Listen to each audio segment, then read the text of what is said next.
नमस्कार दोस्तों, मैं दिग्विजय सिंह आप सबका बहुत स्वागत करता हूं दिग्विजय इकोनॉमिका में। कैसे हैं आप लोग और कैसे चल रही है आपकी जीत की तैयारी। दोस्तों, आज की वीडियो में मैं बात करने वाला हूं सोलो के ग्रोथ मॉडल की। सोलो का ग्रोथ मॉडल आप लोग सब जानते हैं कि बहुत ज़्यादा इंपॉर्टेंट है, हमेशा ही कंपटीशन के एग्जाम में, एकेडमिक एग्जाम में पूछा जाता रहा है और आप सब इसे पढ़ने का प्रयास भी करते हैं, लेकिन समझ में कम आता है। इस वीडियो को बिल्कुल लास्ट तक देखिए। नो डाउट आज आप समझेंगे कि सोलो एक्चुअल में बताना क्या चाहते थे और उनका पूरा का पूरा रिसर्च क्या था, मॉडल क्या था। दोस्तों, आज का वीडियो ये पहला पार्ट होगा। इसमें हम बात क्या क्या करने वाले हैं कि basic introduction of Solow model, why called Solow model, exogenous board model या न्यू क्लासिकल मॉडल, इसको 3 नामों से जानते क्यों है। कहा जाता है कि हैरेड डोमर का ये एक्सटेंशन है, तो किस तरीके से हैरेड डोमर से एक्सटेंशन है और किस तरीके से ये हैरेड डोमर से डिफरेंट है, इसके बेसिक एजम्पशंस क्या है, इसके बारे में इस वीडियो में सीखेंगे। पर वर्कर प्रोडक्शन फंक्शन के बारे में मैं इस पे बात करूंगा और मैं आपको इस वीडियो में ये बताऊंगा कि स्टेडी स्टेट इक्विलिब्रियम क्या होगा। सेकेंड पार्ट में मैं आगे बताऊंगा कि स्टेडी स्टेट इक्विलिब्रियम डिटरमाइन कैसे होता है, सेविंग बढ़ने पे ग्रोथ रेट के ऊपर क्या प्रभाव पड़ेगा, पॉपुलेशन बढ़ने के ऊपर ग्रोथ रेट के ऊपर क्या प्रभाव पड़ेगा, और अगर टेक्नोलॉजिकल चेंज को इसमें इनकॉर्पोरेट किया जाए तो क्या क्या चीजें आएंगी और इसके बेसिक कंक्लूजन क्या थे। तो दोस्तों, वीडियो के पहला पार्ट बहुत ज्यादा इंपॉर्टेंट है। आइए इसको हम लोग सीखने का प्रयास करते हैं। सबसे पहले मैं आइए बेसिक इंट्रोडक्शन की बात करता हूं कि एक्चुअली सोलो करना क्या चाहते थे। 1956 में सोलो का ये रिसर्च आया। एक्चुअली जो सोलो है वो देखना चाहते थे कि रेस्ट ऑफ द वर्ल्ड में जो पर कैपिटा इनकम का जो ग्रोथ है वो इतना ज्यादा उसमें अंतर क्यों कोई इकोनॉमी बड़ी तेजी से ग्रो कर रही है, कुछ इकोनॉमी का ग्रो उतना तेजी से नहीं हो पा रहा है, और इकोनॉमिक जो ग्रोथ है उसके डिटर्मिनेंट्स क्या है।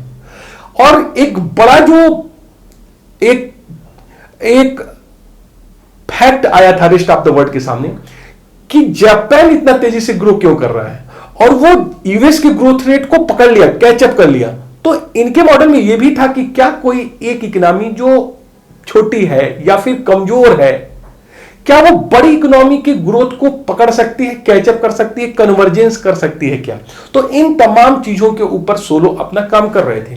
सोलो ने देखा कि बेसिकली यूएस में 1909 से लेके 1949 के बीच ये यूएस के उन्होंने डेटा लिया, 40 साल का डेटा लिया, और उन्होंने देखा जो इस 40 वर्षों में जो यूएस का ग्रोथ रहा है वो यूएस का ग्रोथ रेट रहा है एवरेज 2.9% पर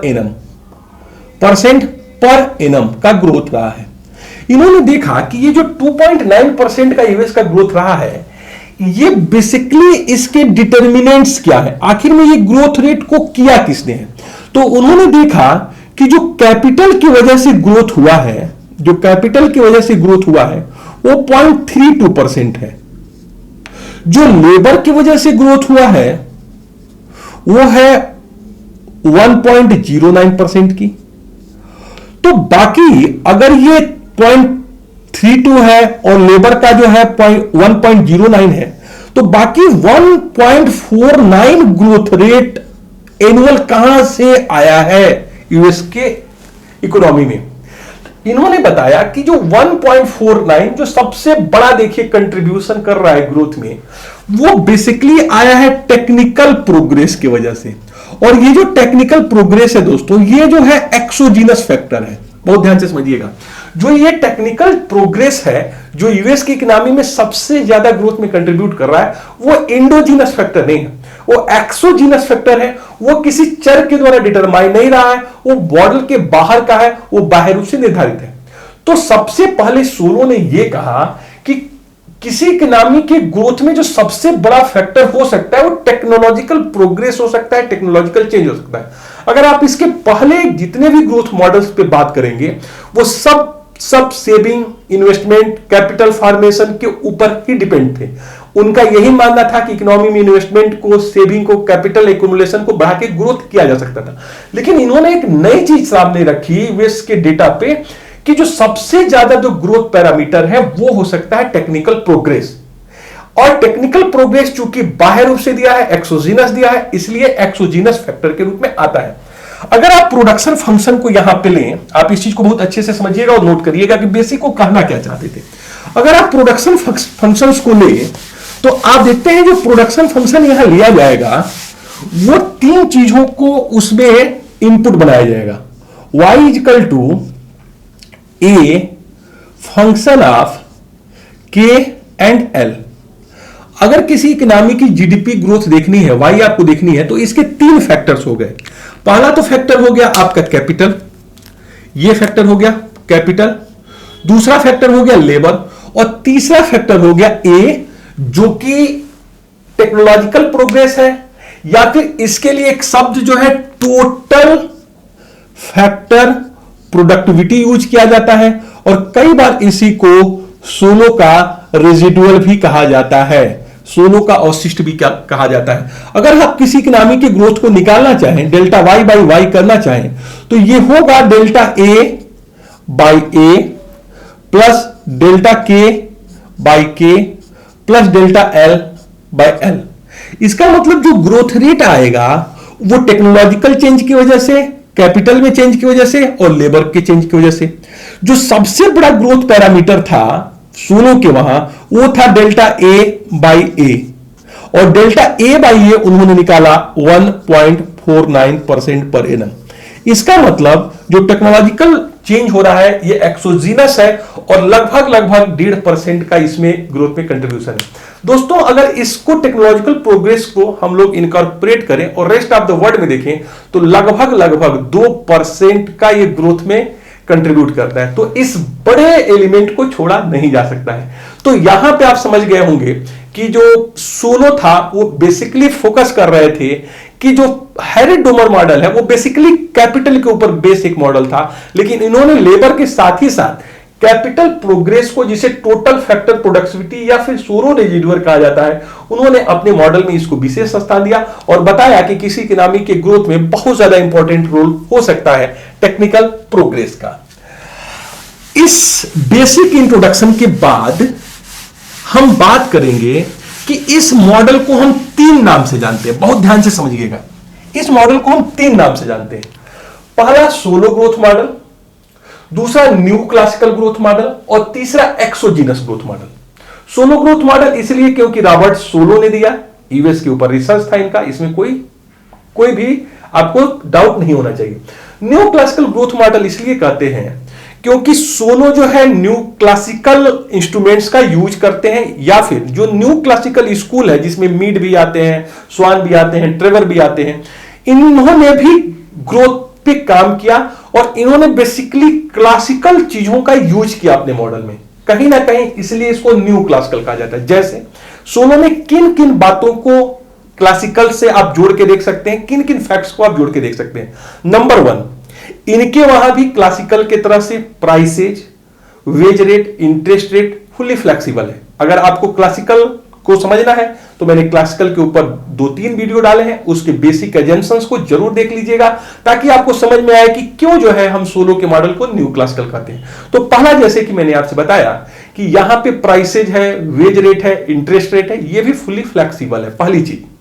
दूसरा, जो ग्रोथ है उसमें सप्लाई साइड के ऊपर ज्यादा फोकस किया गया है, डिमांड साइड की अवहेलना की गई। आप जानते हैं पूरा का पूरा जो क्लासिकल सिस्टम था वो कहता था सप्लाई क्रिएट्स इन ओन डिमांड, चीजों की सप्लाई करिए, डिमांड की चिंता मत करिए। कहीं ना कहीं सोलो के मॉडल में आप देखेंगे सप्लाई साइड को इंपॉर्टेंट माना गया है, डिमांड की बात नहीं की गई है। अगर इकोनॉमी में सेविंग होती है तो इन्वेस्टमेंट उसके बराबर होगा ही होगा, इसमें किसी तरह की लीकेज नहीं है।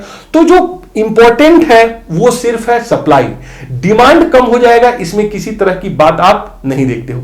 और बाद में जो सबसे बड़ी बात है, जो सोलो का मॉडल है, एक तरीके से आप देखेंगे जो इक्विलिब्रियम होगा, जिसे हम स्टेडी स्टेट इक्विलिब्रियम कहेंगे, वो मार्केट फोर्स के द्वारा डिटरमाइन हो जाएगा। जिस तरीके से क्लासिकल कहते थे कि ऑल आर क्लियरेंस, सबकी निकासी हो जाती है, प्रोडक्ट मार्केट, मनी मार्केट, या फिर जो है लेबर मार्केट, सब इक्विलिब्रियम में होते हैं और मार्केट फोर्सेज उसे इक्विलिब्राइज कर लेते हैं, इक्विलिब्रियम में लेके आते हैं और सेल्फ सस्टेन्ड इकोनॉमी होती है। इसी तरीके से सोलो मॉडल भी आप देखेंगे, इसमें steady state equilibrium market force के द्वारा डिटरमाइन हो जाएगा। अगर किसी तरह से उसमें व्यवधान आता है, डिस्टरबेंस आता है, तो मार्केट फोर्सेज फिर उसे इक्विलिब्रेट कर देंगे, वो इक्विलिब्रियम या क्लियरेंस की स्थिति में आ जाएगी। इसीलिए दोस्तों सोलो ग्रोथ मॉडल को नियो क्लासिकल ग्रोथ मॉडल कहते हैं, क्योंकि कुछ क्लासिकल बातों से सोलो सहमत है।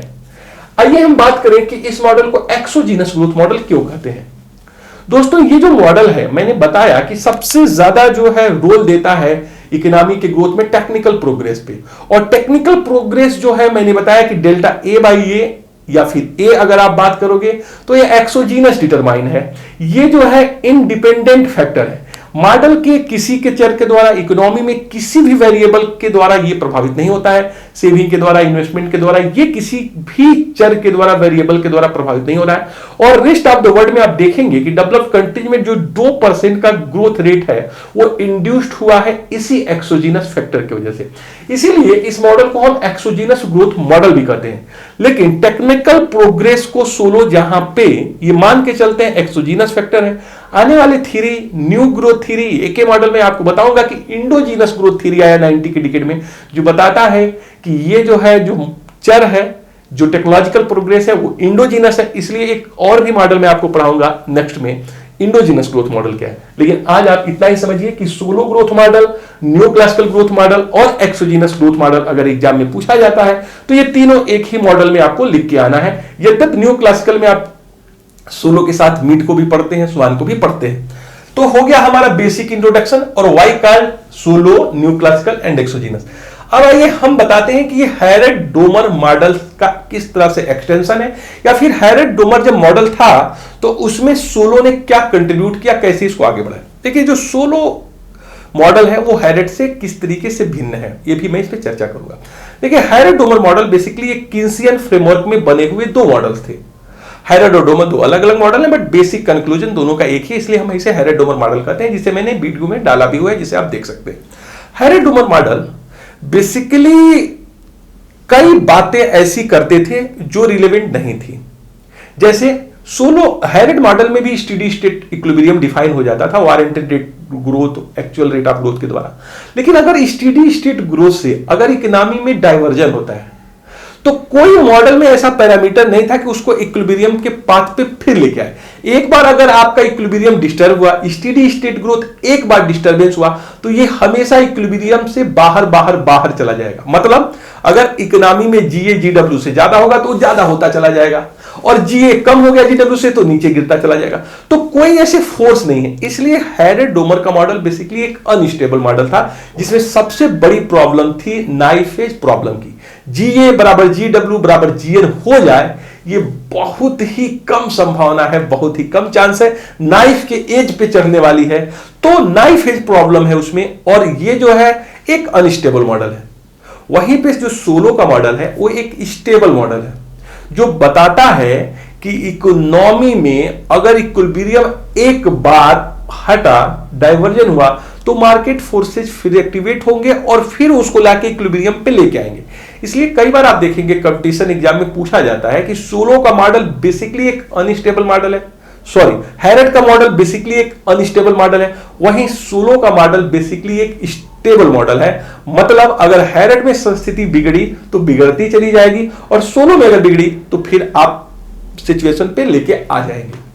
सोलो मॉडल में जो दूसरी चीज है वो क्या है, फिक्स्ड कोफिशिएंट प्रोडक्शन फंक्शन का यूज है। बहुत ध्यान से समझिएगा, fixed coefficient production function use किया गया है, प्रोडक्शन फंक्शन यूज किया गया है हैरेट के मॉडल में। मतलब इनके वहां जो K/L है, कैपिटल लेबर रेशियो है, ये कैपिटल लेबर रेशियो एक सर्टेन अनुपात में यूज किए जाएंगे, जिसे आप लियोन्टिफ प्रोडक्शन फंक्शन भी कह सकते हैं।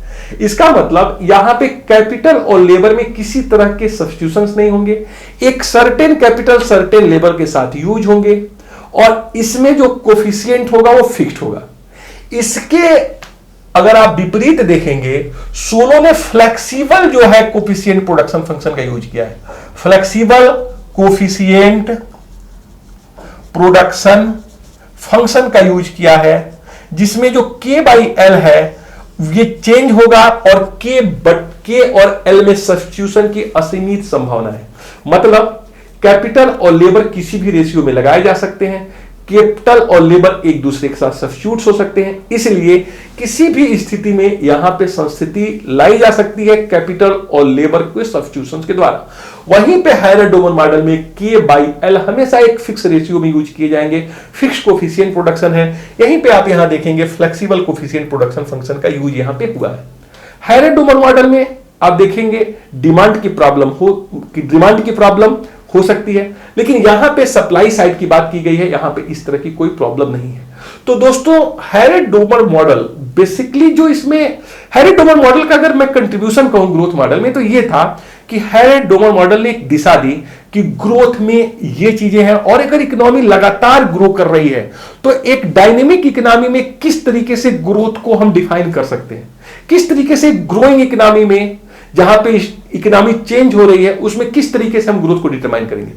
सोलो मॉडल नो डाउट उस पाथ का सहारा लेता है, उस चीज को आगे बढ़ाता है, लेकिन जो वहां की बेसिक्स प्रॉब्लम थी कि हर चीज को कांस्टेंट मान लेना, capital labour ratio constant, capital output ratio constant, labour force exogenous determined है, साथ ही साथ लेबर प्रोडक्टिविटी सब एक्सोजीनस हो जाएगा, तो ग्रोथ के पाथ पे रहना तो नाइफ एज है, नाइफ केज पे चलना है। तो इन तमाम चीजों से आगे बढ़ के जो सोलो मॉडल है वो बताता है कि लॉन्ग रन में स्टेडी स्टेट इक्विलिब्रियम किस तरीके से डिफाइन होगा। अब आइए हम बात करते हैं सोलो के बेसिक एजम्पशंस के बारे में। ये बहुत ज्यादा इंपॉर्टेंट है सोलो का बेसिक एजम्पशंस। अगर आप सोलो के बेसिक एजम्पशंस को नहीं सीखते हैं तो कभी भी सोलो को समझ ही नहीं पाते हैं, इसलिए बहुत जरूरी है कि आप सोलो के बेसिक एजम्पशंस को अच्छे से सीखें। तो आइए दोस्तों हम लोग बात अब कर लें सोलो के बेसिक एजम्पशंस के बारे में कि सोलो कहना क्या चाहते थे, उनका एजम्पशंस क्या था मॉडल के लिए। तो आइए हेडिंग डालते हैं हम लोग सोलो का एजम्पशन मान्यताएं, सोलो की मान्यताएं, और इसे आप अच्छे से नोट करिएगा तभी आप आगे मॉडल को समझ पाएंगे। Number 1 prices, wage rate and interest rate, ब्याज की दर, ये सब क्या है, ऑल आर फ्लेक्सिबल। मैंने कहा कि क्लासिकल एजम्पशंस है। सोलो ये मानते हैं कि कीमतें, मजदूरी की दर और ब्याज की दर ये सभी परिवर्तित होंगी, सभी में फ्लेक्सिबिलिटी पाई जाएगी। This is the first assumption of solo. ब्याज दर, कीमतें और वेज रेट फ्लेक्सिबल है। दूसरा जो है यहां जो प्रोडक्शन फंक्शन है, प्रोडक्शन फंक्शन वो लीनियर होमोजीनियस प्रोडक्शन फंक्शन है, लीनियर होमोजीनस प्रोडक्शन फंक्शन है।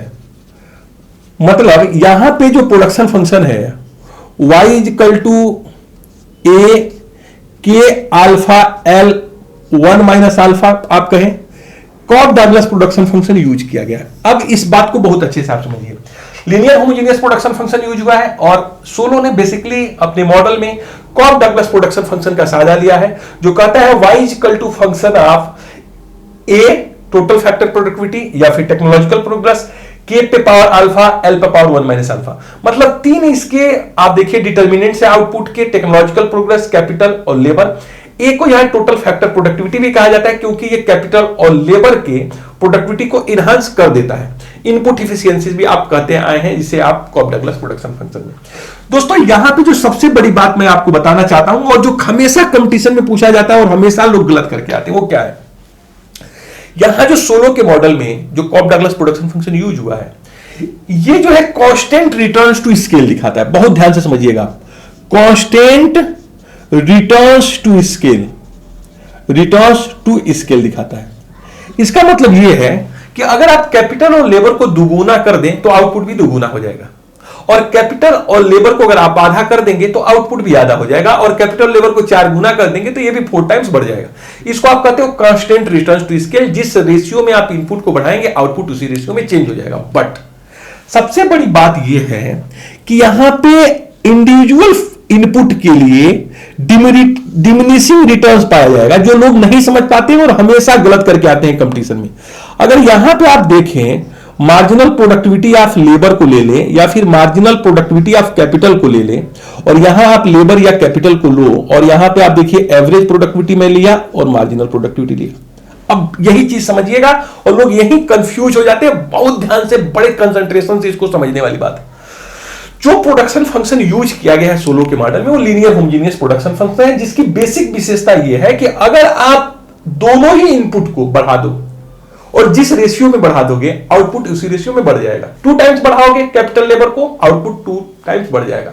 लेकिन अगर आप एक फैक्टर को, जैसे कैपिटल को बढ़ाओ सिर्फ, तो इसकी marginal productivity of capital decline होगी, डिमिनिशिंग रिटर्न्स पाया जाएगा। यही चीज कंफ्यूज लोग हो जाते हैं कि सोलो का model constant returns to scale है, तो फिर कैसे कहा जाता है कि सोलो में जो प्रॉब्लम आती है वो मार्जिनल प्रोडक्टिविटी ऑफ कैपिटल के डिक्लाइन होने की है? वो इसलिए है दोस्तों, क्योंकि कार्प-डागलस प्रोडक्शन फंक्शन में अगर आप सिर्फ एक साधन को बढ़ाओ, लेबर को बढ़ाओ, तो marginal productivity of labour decline हो जाएगी। कैपिटल को बढ़ाओगे तो marginal productivity of capital decline हो जाएगी। लेकिन अगर दोनों फैक्टर्स को बढ़ाओगे तो फिर तुम्हारा आउटपुट उसी रेशियो में बढ़ेगा। इसलिए diminishing marginal productivity of capital, बहुत ध्यान से समझिए, यही विलेन है सोलो के मॉडल में कि diminishing marginal productivity of capital, मतलब एमपी के डिक्लाइन करेगा, और यही जो है प्रॉब्लम लेके आएगा सोलो के मॉडल में। Marginal productivity of capital decline करता है। अगर आप एक साधन को बढ़ाओगे तो इसकी मार्जिनल प्रोडक्टिविटी घटेगी, और इस डायग्राम को और इस एजम्पशन को, जो सबसे महत्वपूर्ण है, बहुत अच्छे से आप समझ लीजिएगा कि marginal productivity of capital decline होती है दोस्तों। तो ये रहा हम लोगों का एजम्पशंस नंबर 2। अब आइए तीसरे बेसिक एजम्पशंस की बात करें, जो बहुत ज्यादा इंपॉर्टेंट है। इसे आप नोट करिए, स्क्रीनशॉट लीजिए, ले लीजिए, आगे आइए। तीसरा बेसिक एजम्पशंस, इस एजम्पशंस को अगर आप नहीं समझेंगे, इन एजम्पशंस को, तो सोलो मॉडल को कभी नहीं समझ पाएंगे। और मैं देखता हूं कि बहुत लोग सोलो मॉडल को पढ़ते पढ़ाते हैं, बाकी समझ नहीं पाते हैं कि एक्चुअल हो क्या रहा था। अब आइए तीसरे बेसिक एजम्पशंस में। तीसरा बेसिक है कि जो लेबर फोर्स है, लेबर फोर्स वो एक्सोजीनस डिटरमाइंड है, एक्सोजीनस डिटरमाइंड। और ये जो लेबर फोर्स होगा वो एन रेट से बढ़ रहा है, एन रेट से बढ़ रहा है। ये देखिए, ये जो लेबर फोर्स है, आप उसके ऊपर आपका कोई नियंत्रण नहीं है। मॉडल के किसी भी चर के द्वारा, इकोनॉमी के किसी भी चर के द्वारा इसे प्रभावित नहीं, इंडिपेंडेंट एक तरह से है। लेबर फोर्स जो है एक्सोजीनस डिटरमाइंड है और एन रेट से बढ़ रहा है, एन रेट से इसकी वृद्धि हो रही है। चौथा जो है, सेविंग जो है हमेशा ही always equal to investment, equal to investment. अब जरा देखिए, सेविंग जो है वो हमेशा इन्वेस्टमेंट के बराबर होगी, जो इकोनॉमी में एस बराबर हमेशा आई बराबर एस वाई। अब देखिए, बहुत ध्यान से सुनिएगा, यहां से एक प्रश्न हमेशा पूछा जाता है नेट में, जीआरएफ में, आईएएस में, पीसीएस में। वो ये है कि सोलो के मॉडल में अगर आप देखेंगे निवेश फलन नहीं है, कोई अपना जो है स्वतंत्र इन्वेस्टमेंट फंक्शन नहीं है, इन्वेस्टमेंट फंक्शन नहीं है, ऑटोनॉमस इन्वेस्टमेंट फंक्शन नहीं है। क्यों नहीं है, बहुत ध्यान से समझिएगा इस बात को, कई बार कंपटीशन में पूछा जा चुका है। सोलो के मॉडल में कोई स्वतंत्र इन्वेस्टमेंट फंक्शन नहीं है, कोई ऑटोनॉमस इन्वेस्टमेंट फंक्शन नहीं है। क्यों? सोलो के मॉडल में सारी की सारी सेविंग इन्वेस्टमेंट हो जाएगी, हमेशा सेविंग इक्वल टू इन्वेस्टमेंट होगा, और जो सेविंग होगा वो इनकम का एक पार्ट होगा, जैसे कि आप देखते थे किन्सियन फ्रेमवर्क में, या फिर हैरोल्ड डोमोल ने भी ये एज्यूम किया था। इसका मतलब क्या हुआ कि सोलो के मॉडल में हमेशा जो है सेविंग जो है इन्वेस्टमेंट के बराबर होती है, और ये जो है हमेशा जो है एसवाई के बराबर होगी। इसलिए सोलो के मॉडल में आप देखेंगे कोई अपना इन्वेस्टमेंट फंक्शन नहीं है, इन्वेस्टमेंट फलन नहीं है, स्वतंत्र निवेश फलन का अभाव है। नोट कर लीजिए, नेट में, जीआरएफ में, आईएएस में, पीसीएस में कईयों बार पूछा जा चुका है कि सोलो के मॉडल में स्वतंत्र निवेश फलन नहीं है, क्योंकि सेविंग से ही अपना काम चला ले रहे हैं। यहां है इसकी बेसिक एजम्पशंस है दोस्तों, जो कि मैं आपको बताना चाह रहा था। ये 4 बेसिक एजम्पशंस है जो कि बहुत ही ज्यादा इंपॉर्टेंट है और इसी के ऊपर मॉडल इन्होंने अपना बनाया। ये रहा हम लोगों का बेसिक एजम्पशंस।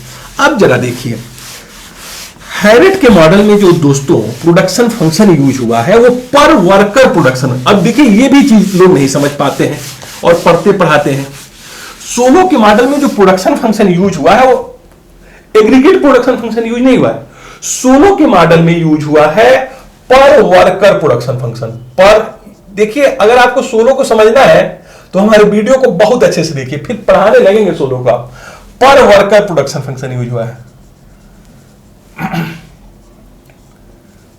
प्रोडक्शन फंक्शन नहीं यूज हुआ है, पर वर्कर प्रोडक्शन, एक लेबर का प्रोडक्शन फंक्शन यूज हुआ है।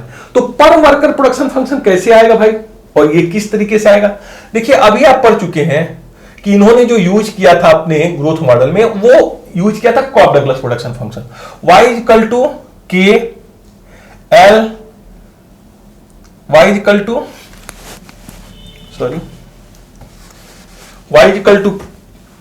ए K alpha L 1 minus alpha. आप जानते हैं ये बेसिक जो है कॉब डगलस प्रोडक्शन फंक्शन है। y equal to A total factor productivity या टेक्नोलॉजिकल प्रोग्रेस है, के अल्फा और एल 1 माइनस अल्फा है। यहां पे जो अल्फा है वो दिखाता है elasticity of output with respect of capital, 1 minus alpha elasticity of output with respect of labour. आप इस चीज को जानते होंगे, कॉब डगलस प्रोडक्शन फंक्शन में पढ़े होंगे। अगर मुझे पर वर्कर प्रोडक्शन फंक्शन निकालना है तो मैं क्या करूंगा, इन दोनों ही पक्षों में y से भाग दूंगा, y से डिवाइड कर दूंगा। अगर मैं y से डिवाइड कर दूंगा तो हमको पर वर्कर प्रोडक्शन फंक्शन पता लग जाएगा। तो हम लिखेंगे y बाई एल और यहां लिखेंगे a के alpha L 1 minus alpha divided by L. दोनों को हम अगर लेबर से भाग देते हैं, जो लेबर फोर्स है, तो हमको क्या पता लग जाएगा, पर वर्कर प्रोडक्शन फंक्शन। तो दोस्तों ये क्या हो जाएगा, अब देखिए ये हो जाएगा a के अल्फा एल 1 माइनस अल्फा और इस एल को ऊपर लेंगे तो -1 हो जाएगा, तो इससे कैंसिल हो जाएगा। तो ये हो जाएगा a के बाई एल, इसको नीचे लेके आ जाइए क्योंकि अल्फा बचा है माइनस, ये हो गया अल्फा। तो अब ये हो गया y by l equal to A k by L alpha. या इसे पर यूनिट में अगर स्मॉल में कर दें तो y इक्वल टू ए, इसको लिखेंगे स्मॉल के अल्फा। ये देखिए आ गया per unit production function. y equal to A small K alpha, क्योंकि आप इस चीज को समझ रहे हैं, l जब ऊपर गया है तो l माइनस हो गया, ये प्लस है कैंसिल हो गया, अल्फा माइनस यहाँ पे प्लस है तो k बाई एल हो गया, अल्फा लिख दिए और y इक्वल टू ए के पे अल्फा। ये आपका आ गया पर यूनिट प्रोडक्शन फंक्शन।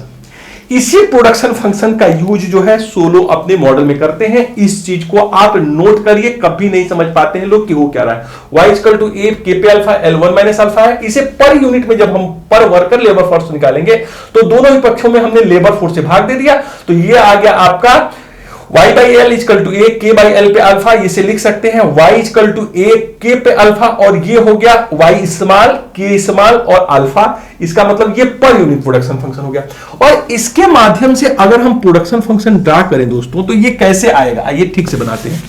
खूब ध्यान से लिखिएगा, एक एक चीज को सुनिए। इसमें आप लोग सोलो मॉडल को इतना समझ जाएंगे ना कि कुछ भी क्वेश्चन पूछिएगा कभी नहीं गलत होगा और आपका सबसे फेवरेट मॉडल यही होगा। अब देखिए कैसे करते हैं इसको हम, पर यूनिट प्रोडक्शन फंक्शन कैसे इसे निकालते हैं। देखिए पर यूनिट प्रोडक्शन फंक्शन क्या हम निकाल रहे हैं, पर वर्कर प्रोडक्शन फंक्शन, पर वर्कर प्रोडक्शन फंक्शन।